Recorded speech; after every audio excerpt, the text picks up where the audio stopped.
পদ্মফুল তুলতে গিয়ে একসাথে মারা গেল 4 বোন। ফুলের মতো নিষ্পাপ শিশুদের হারিয়ে নিঃস্ব গোটা গ্রাম। অপ্রত্যাশিত একটা দুর্ঘটনা সংঘটিত হয়েছে। এখানে 4 জন বাচ্চার অনাকাঙ্ক্ষিত মৃত্যু হয়েছে। গর্ত আছে, বিলের ভিতরে গর্তগুলো থাকে, সে গর্তেই একজন পড়ে যাওয়ার পরে একজন একজনকে বাঁচা যেই তারা মর্মান্তিকভাবে পানিতে ডুবে মারা যায়। এটা খুবই হৃদয় বিদারক। মেহেরপুরের রাজনগর গ্রামে ঘটেছে এই হৃদয় বিদারক ঘটনা। স্থানীয় সূত্রে জানা যায়, রবিবার দুপুরে 4 বোন বাড়ির পাশেই মসুরি ভাজা বিলে শাপলা তুলতে যায়। অনেকক্ষণ ধরে তারা বাড়ি না ফেরায় স্বজনরা চিন্তিত হয়ে পড়েন। পরে গ্রাম জুড়ে খোঁজাখুঁজির এক পর্যায়ে বিলের পানিতে একে একে ভেসে ওঠে তাদের নিথর দেহ। দেখা স্যান্ডেল পড়ে আছে খালি বিলের ধারে। আফিয়া ফাতেমাকে দেখেছে, কাউকে পাইনি। আলিয়া মিমকে খুঁজেছে, কাউকে পাইনি। আমি তখন একবার দুবার করে বিল দৌড় ধরলাম। যদি আসে সব বিলে পানি হয়েছে, খুঁজে বেড়াইছি। মেলা লোক, মানে 10-12 জন আছে, ওরা পানি তলে পড়ে আছে।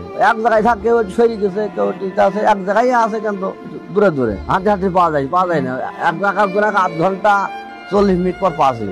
যখন একটা বাচ্চা প্রথমে ডুবে গেছে, তারপরে তার হয়তো আর বাচ্চাগুলা তাকে চেপি ধরেছে, কিংবা তাকে ডাকতে গেছে, কিংবা তাকে উদ্ধার করতে গিয়েছে, তখন তাৎক্ষণিকভাবে ওই আপার ভিতরে তারা সবাই পড়ে গেছে। পড়ে যাওয়ার পরে তাৎক্ষণিক সেই জায়গায় তারা মারা গেছে। খবর পেয়ে মেহেরপুর ফায়ার সার্ভিস ও সদর থানা পুলিশ ঘটনাস্থলে পৌঁছে মরদেহ উদ্ধার করে পরিবারের কাছে হস্তান্তর করে। নিহতরা ছিলেন একই পরিবারের 3 ভাইয়ের 4 মেয়ে। রাজনগর গ্রামের বাসিন্দা আব্দুস সামাদের 2 মেয়ে ফাতেমা ও আফিয়া, আরেক ভাই শাহরুল ইসলামের মেয়ে মিম এবং ইশাক হোসেনের মেয়ে 4র্থ শ্রেণী পড়ুয়া আলিয়া। 4 জনই একটা গর্তের মধ্যে ডুবে যায়।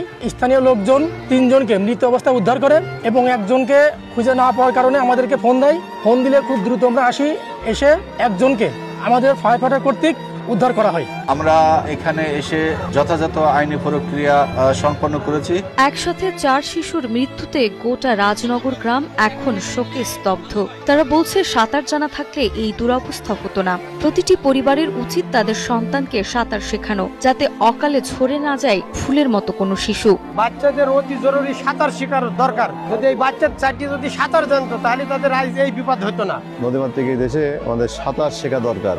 সাঁতার একটা মেয়ে 4টি মেয়ের একটা সাঁতার জানতো না।